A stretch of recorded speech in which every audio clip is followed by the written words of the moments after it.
And now, stay tuned for the mystery program that is unique among all mystery programs. Because even when you know who is guilty, you always receive a startling surprise at the final curtain.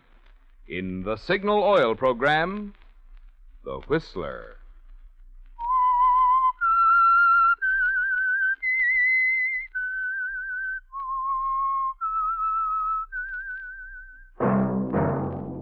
Signal, the famous Go Farther gasoline, invites you to sit back and enjoy another strange story by The Whistler.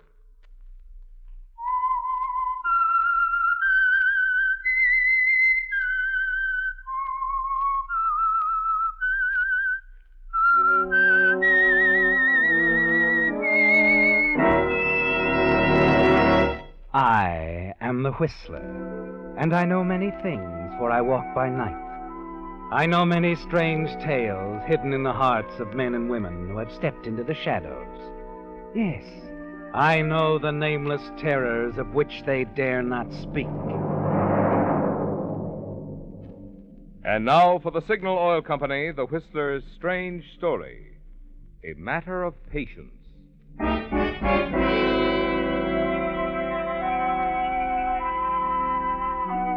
When the big car swung in the drive, the front door to the house was already open. A woman on the front porch waiting to speak to John Granger as he stepped from the car and started up the porch steps. It was the housekeeper, and she was very excited, upset. John Granger could tell it even before she spoke. And he also knew that her excitement concerned his wife, Lillian. Mr. Granger. Oh, I'm so glad you're home. What is it, Mrs. Alberts? What's wrong? Is Mrs. Granger, yes. There's been an accident. She cut her wrist. Dr. Phillips is with her now upstairs. Well, I'll go right up. Oh, dear. Oh, here's the doctor. It's all right, Mrs. Alberts. Nothing to get excited about. Hello, Granger. Is Lillian all right? Yes. Scarcely a scratch. I've given her a sedative. Well, can I do anything? No. However, I'd like to talk to you a moment if we... excuse us, Mrs. Alberts. Certainly. Call if you need me, Mr. Granger. And good night. Good night. Well, Doctor? And I'll come straight to the point, Granger. Your father-in-law asked me to talk to you. Frankly, DJ is very worried about his daughter. I see. Then you don't think Lillian cut her wrist accidentally? Well, she says it was an accident. But you don't believe it? Well, she's been upset lately over the diet I put her on. Seems to have an abnormal craving for sweets. They're bad for her. Yes, I know. Yeah, furthermore, I'm going to have to make her diet even more strict. No sweets of any kind. That won't be easy with Lillian. You're right. She should have a hobby of some kind, Granger. Get her mind off herself. I was wondering, as a girl, she used to like photography. Oh, yes. You think she should get interested in it again? Well, I think it would help greatly. Well, I'll certainly do what I can, Doctor. I mean, in seeing that she adheres to the diet and help her get started on her hobby.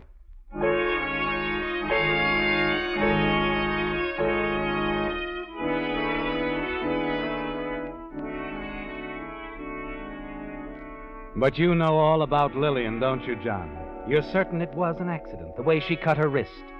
But the others believe she actually tried to take her life.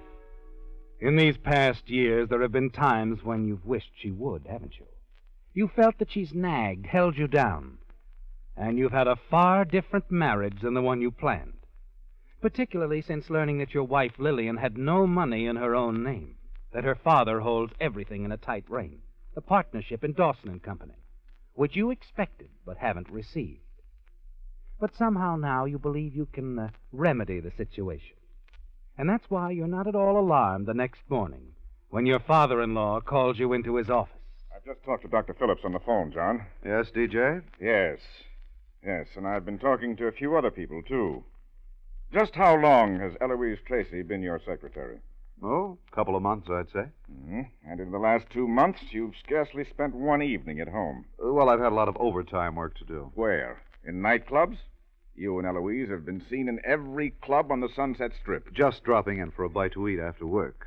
Well, I'll put a stop to that. Now, I'm not going to fire Eloise. It probably isn't her fault. But I'll exchange secretaries with you for the present. You can have Miss Summers. Miss Summers?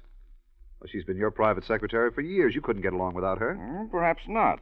But I'd make any sacrifice for my daughter's happiness. Now, do you realize that if this came to Lillian's attention, it would kill her? I'm not so sure about that. Well, I am.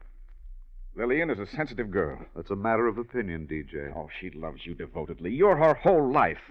Can't you see if anything happened to your marriage that Lillian might take the most desperate steps? Well, she'd stop at nothing. Has it ever occurred to you, DJ, that I might want to leave Lillian? What?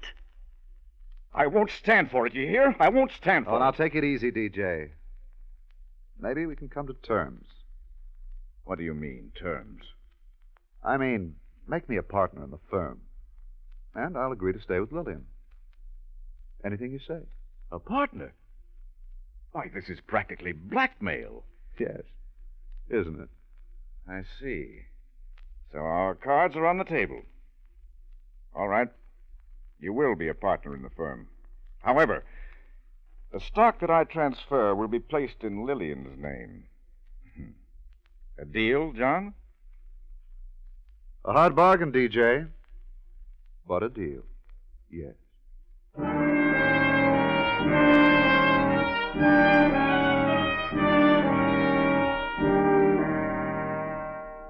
It isn't exactly what you wanted, is it, John? But you feel certain that things will work out. You manage to have a few words with Eloise. Tell her that you can't see so much of each other for a while, at least not in public. Then you leave the office early and go home. You find Mrs. Alberts in the kitchen. Question her about the whereabouts of Lillian. Where did you say, Mrs. Alberts? In the tool shed? Yes, isn't it wonderful, Mr. Granger? She's directing the carpenters. They're making the shed into a studio for Mrs. Granger's photography. Oh, yes, I see. Yes, a dark room and everything. Oh, Mr. Granger, you don't know how happy it makes me to see Mrs. Granger taking a real interest in something again. Yes, it's fine, Mrs. Alberts. I'd better go out and see what's going on.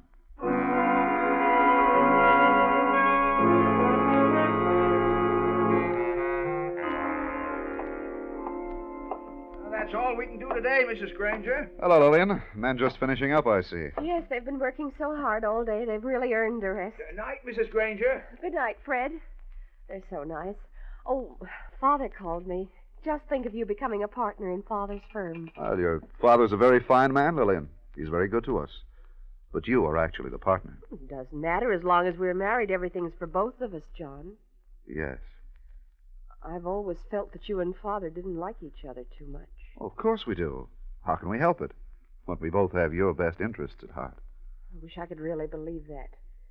Sometimes I've doubted that you really loved me, John. Oh, I'm sorry if I've seemed to neglect you, but it's been business. I've tried to make good in your father's firm by hard work. I've wanted to build a secure future for the two of us, of course. And I'm going to try to do my part then by being more cheerful.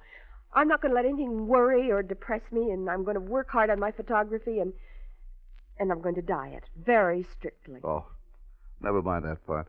We can't let them bully you too much. We've had little secrets before. We'll simply have another. I don't understand. Well, here. Here, darling, I brought you these. John, chocolates. My favorites, too. Yes, dear. I know what a craving you have for sweets.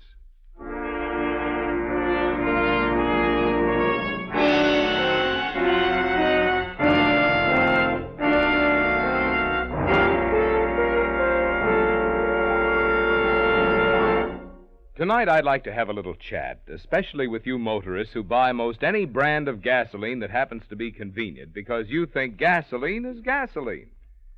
You'd change your mind in a hurry if you'd spend some time around Signal service stations, as I do, listening to comments of regular Signal customers. You'd hear them telling about records they've kept, which prove the good mileage which has made Signal famous as the Go Farther gasoline. You'd hear them bragging about their car's performance, its lively getaway, and the smooth, quiet way it walks up hills in high since they switched to Signal.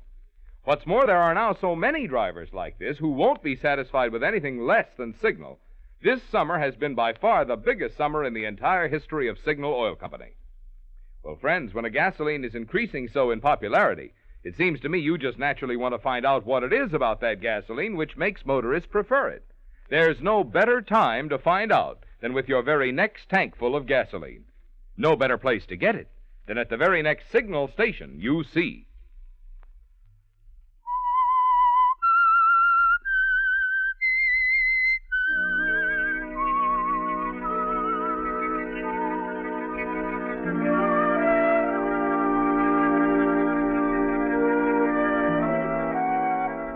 Well, John, it's going differently than you'd hoped and planned for. But you decide to be patient. Wait your time. Also, you can count on Lillian to help make your freedom complete.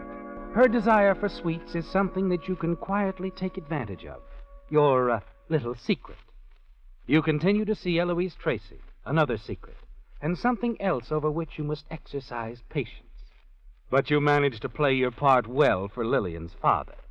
And one day, some weeks later, he again called you into his office, this time for a more pleasant conversation. Well, John, my boy, how do you like it? Wow. New letterhead. Dawson, Granger and Company. Oh, it looks great, DJ. Well, I like it myself, now that I'm used to the idea. Well, thanks. Thanks, DJ. Frankly, at first I didn't feel that you were the man for Lillian. But I guess I was wrong. She seems very happy lately. She's become very interested in her amateur photography. That was a good idea Dr. Phillips had. He's greatly encouraged. I talked to him on the phone yesterday. He's still concerned about her general health, however. Oh, is that so?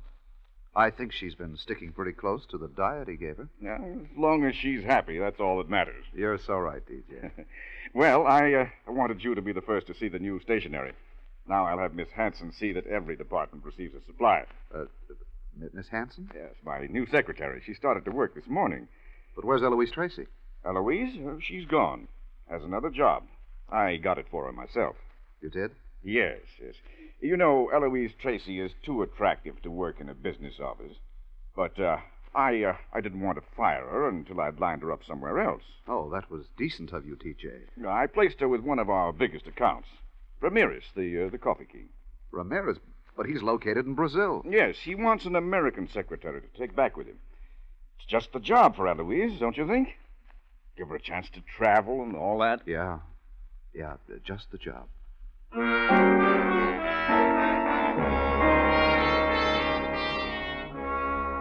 The news strikes you like a blow in the face, doesn't it, John? Your father-in-law is more aware than you've realized, and more clever. He's arranged to put Eloise out of your reach for good. That's why you're trembling with rage as you leave Dawson's office. Check the files and learn that Ramirez is stopping at the Seneca Hotel on Wilshire. You leave immediately and drive out there. On your call to his suite on the house phone, Eloise answers. She protests to being busy and cannot see you at once. You're pacing the lobby restlessly when she finally steps out of the elevator looking pale and tense. John, you shouldn't have come here. I've got to talk to you, Eloise. Dawson just told me everything. Where can we go to be alone? I only have a few minutes, John. Mr. Ramirez is dictating. Please, Eloise, sit down. Let's talk this over. There's nothing to talk about, John. I've made up my mind. I'm doing what's best for both of us. But you can't do it, Eloise. You can't go to Brazil. It's so far away. That's why I'm going, John. But you can get a job here in Los Angeles. I'll get you one. No, that won't do. Eloise, you'll have me. I can take care of you if necessary. No, John. I've thought it over carefully. You must make a clean break. I can't live without you, Eloise. You know that. Oh, yes, you can, John. You'll have a good life. Your partnership in the Dawson firm, money, security. But, Eloise, if I can't share it with you, what's the use? Don't talk like that, John. You're not making it any easier for us. Please listen to me, Eloise. No. We've got to face facts, that's all.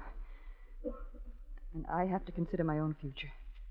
Mr. Ramirez will introduce me to people in South America, and... Well, they fixed it up very nicely between them, haven't they? Ramirez and Dawson. John. Can't you see? It's just DJ's trick to separate us. John, you're married. I intend to be someday. Oh, I see. The queen of the coffee plantation. Oh. And I with my nagging queen, Lillian. Oh, there's no use being bitter. Please, I have to go back up. When do you leave? We sail in 2 weeks. Mr. Ramirez has business here that he must take care of first. Then we'll see each other again. No, John. I don't think so. But, Eloise... We'll make it goodbye now. It's better this way. Goodbye, John. Think of me, won't you?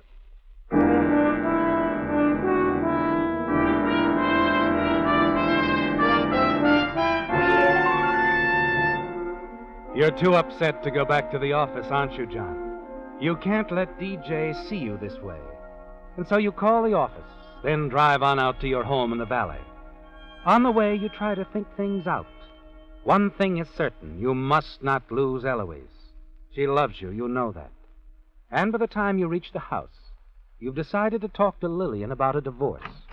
As you enter the living room, Mrs. Alberts, the housekeeper, calls out to you. Mr. Granger? Yes, Mrs. Alberts. Oh, I've got to talk to you privately, sir. Now, while Mrs. Granger is busy out in her studio. Well, what's it about, Mrs. Alberts? Well, it's about her, Mrs. Granger. I'm afraid something terrible is going to happen, Now, sir. now, please calm yourself, Mrs. Alberts. What are you talking about? Oh, it's just awful. I thought everything was going along so well. Mrs. Granger's been cheerful and calm, but this afternoon, I found it. You found what? The bottle of poison. She's going to kill herself. Well, that's ridiculous. She's been saying that for years. No, it's true. I found the bottle in her room. It was marked poison. A hydro something. I can't remember the name. Where is the bottle? Let me see it. Well, that's just it. I can't. It's gone. Gone? Yes. I went to telephone you about it, but you weren't in your office. And then when I went back to get the poison, it was gone. I see. Yes. Never mind, Mrs. Alberts. I'll take care of everything. Oh, well, perhaps you could have a talk with Mrs. Granger, hmm? Yes. But for now, please, just put the whole thing out of your mind. Yes, sir.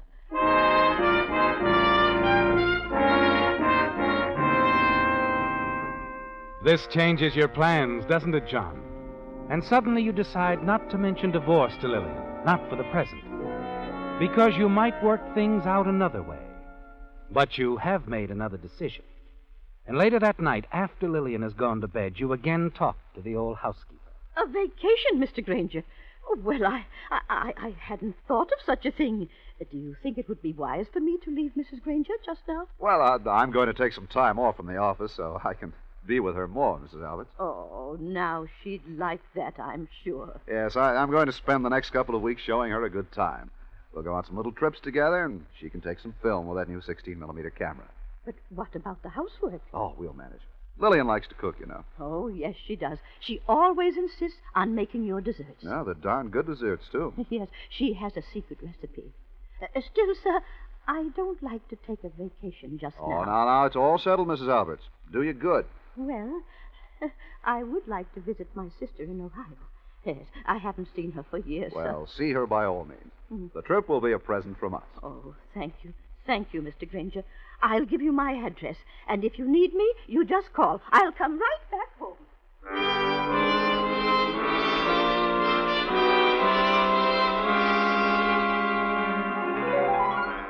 With the housekeeper away, everything should work out beautifully, shouldn't it, John? In the days that follow Mrs. Albert's departure, you watch Lillian closely. She does seem nervous, even depressed. Still, you can't believe she actually intends taking her own life. But the important thing is what the others think, isn't it, John? Yes. And you can't wait too much longer now. Because in your few attempts to see Eloise Tracy, she refuses to talk to you. She'll soon leave for Brazil unless you change your plans. One evening, shortly before Mrs. Alberts is due to return, you and Lillian are finishing dinner. How did you like the dessert, John? Excellent as usual. What is it, Lillian? My secret recipe? You really do like it, don't you? Oh, you bet I do. Oh, aren't you having any? No, I've had my sweets for today. The chocolates you put in my studio. Oh, well, there are only a few. But, you should stick to your diet. To tell you the truth, John, I've stopped worrying about it. These last weeks have been wonderful. I've been very happy. I'm glad, Lillian. Photography's very interesting, and I've all sorts of plans. And now for our trip tomorrow. I'm sorry, Lillian. I'm afraid we'll have to postpone the trip. I've got to go to the office tomorrow. Oh. Well, that's all right, dear. I have a lot I can do. I'll develop the film we took the other day, and then I can work on some redeveloping fluid. I've been intending to do that for some time. I bought the hydrocyanic acid several weeks ago.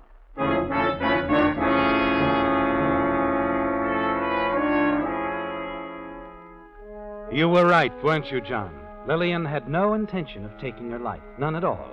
It was merely a foolish suspicion on the part of Mrs. Alberts. The acid was for her photography. And now you decide that you'll have to take matters in your own hands. It's an idea you've been toying with, isn't it? A simple, effective idea. With some of that poison acid injected into the chocolates that you put in Lillian's studio. It will fit in so perfectly with Mrs. Albert's suspicions when she testifies later that she found the poison in Lillian's room and feared a suicide try. That night, after Lillian goes to bed, you take care of everything, carefully injecting the chocolates with the poison and putting them in the regular place in her studio. In the morning, as you leave for the office, Lillian is in excellent spirits. Well, I've got to go, dear. Sorry we had to cancel our trip today. Oh, it doesn't matter. I have a full day planned. I'll be in the studio all day. Well, don't work too hard. No, I'll try not to. Oh, by the way, Mrs. Alberts is coming back this morning. Oh? Today? Yes. Well, isn't that sooner than expected? Well, I had a telegram from her a couple of days ago. I forgot to mention it. I see. What time does the train get in? At 10. She'll take a taxi from the station. Should be here about 11. 11. I'm going to leave a note for her in the kitchen telling her I'll be out in the studio all day and not to disturb me. Oh, well, that's a very good idea, Lillian. A very good idea.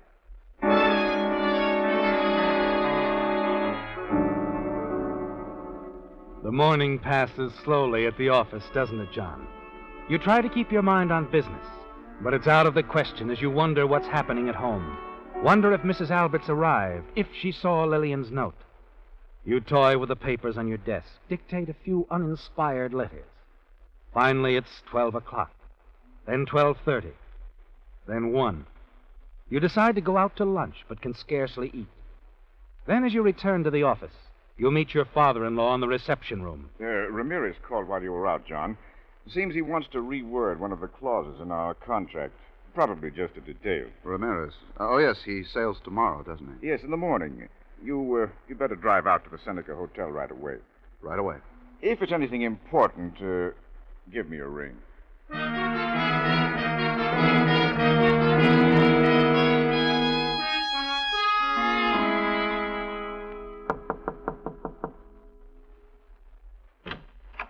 Eloise. Oh, John. John, I'm so glad you've come. But I've called you so often. I've wanted to see you. I know, but I thought... John, it's just no use. I'm not going to Brazil. I can't. Eloise, darling. Have you told Mr. Ramirez? Not yet. He's out. You mean he doesn't want to see me? No, John. I just used the contract as an excuse to get you to come. I wanted to talk to you. To see how you felt. Darling, are you sure I'm doing the right thing by staying here in town? Yes, Eloise. I'm sure.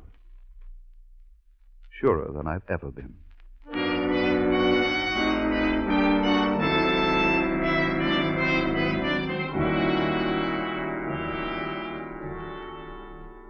You go over matters in your mind as you drive back to the office, don't you, John? So that part at least is settled. Eloise will remain in town. When you enter your own offices, you know that something is wrong, that they've received word. There's a strained atmosphere which you can almost feel.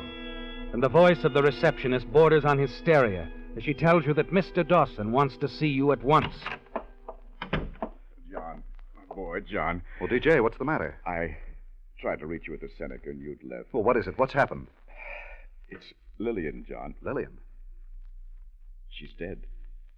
Mrs. Albert's phone. Lillian dead? I can't believe it. It's true. But why did she do it? She was in good spirits. I've tried. Oh, it wasn't that. It was an accident. An accident? Yes, a fire. She was working in her studio. Mrs. Alberts happened to look out of the kitchen window, and she saw smoke coming out of the studio. But the fire, how could it have started? Oh, a cigarette, they believe. She must have fainted and dropped a cigarette on some film. She suffocated. I simply can't believe it. Poor Lillian. And she was so happy. We were getting along so beautifully. I won't forget that part of it, John. You've been wonderful. You kept your part of the bargain. It wasn't just a bargain, DJ. Not anymore. We've been very happy these past weeks. I won't forget it, I promise you. You'll stay on as my partner. Whatever you wish, DJ.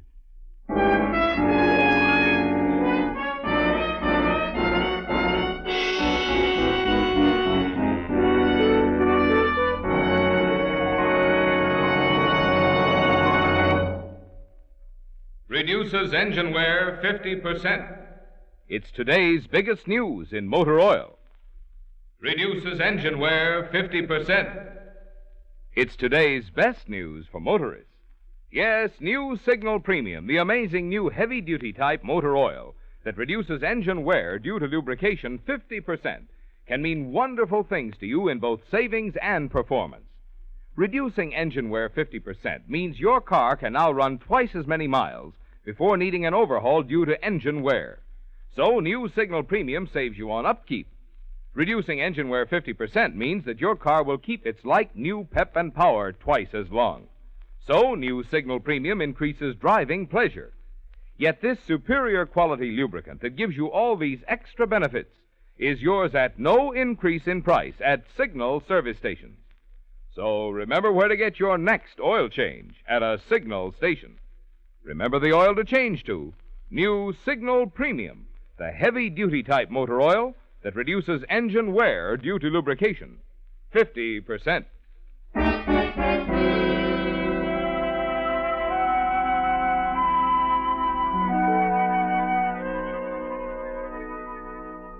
It's all over, isn't it, John? Your patience has been rewarded, hasn't it? And the extra good fortune of the fire hid all traces of the poisoned chocolates, with everyone completely convinced that Lillian died in the accidental burning of the little photography studio.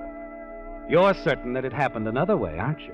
Yes, that she became dizzy after taking the poison candy, dizzy and unsteady, and that's why she dropped her cigarette from her shaking hand. But it doesn't matter now, does it, John? Even Lillian's father believes in you, intends a reward for your faithfulness to his daughter. And you know at last that you and Eloise will soon be together, and that you'll be able to afford all of the things both of you want. You're almost unable to hide the inner joy you feel as Mrs. Alberts comes in.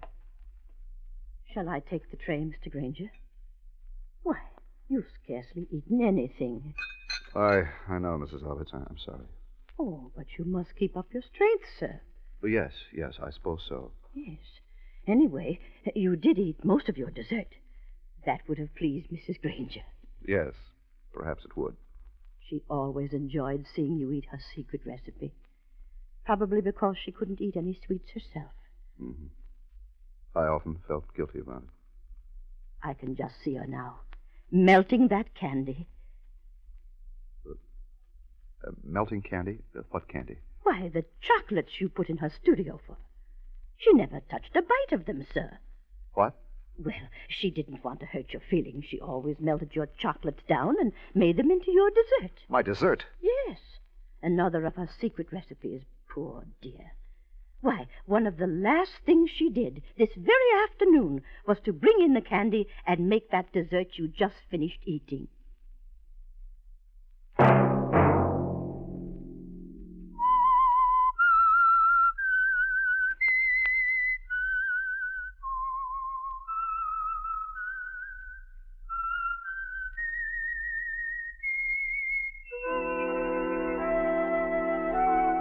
Let that whistle be your signal for the Signal Oil program, The Whistler, each Sunday night at the same time.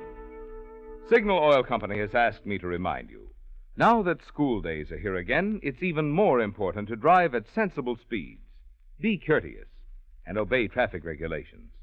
It may save a life, possibly a child's.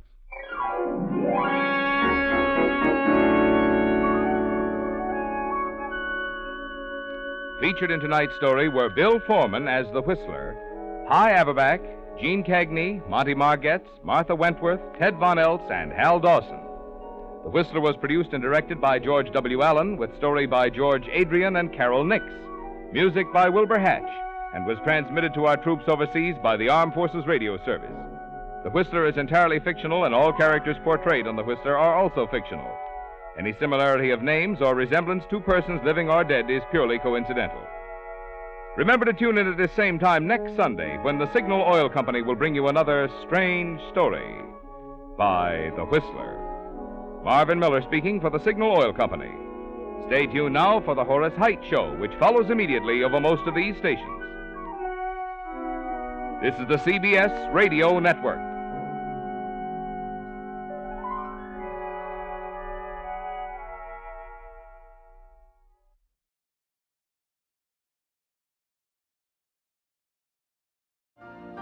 You've been listening to the OTR Gold Network.